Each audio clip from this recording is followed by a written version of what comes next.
Hi, this is GV Nagamalleswara. Vivo company జనవరి 26 republic day సందర్భంగా మనకి ఆఫర్స్ రిలీజ్ చేసింది. వివోలో highest mobile hybrid mobile X200 సిరీస్కి 7,000 క్యాష్ బ్యాక్ ఇచ్చారు. అదేవిధంగా వివో V40 అండ్ V40 సిరీస్కి 3,000 క్యాష్ బ్యాక్ ఇచ్చారు.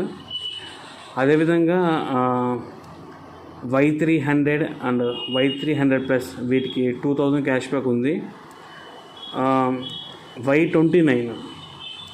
Y29కి దీంట్లో మనకి 4 వేరియేషన్స్ ఉన్నాయి. 4/128, 6/128, 8/128, 8/256. వీటి మనకి 1,500 క్యాష్ బ్యాక్ ఇచ్చారు. Okay, thank you.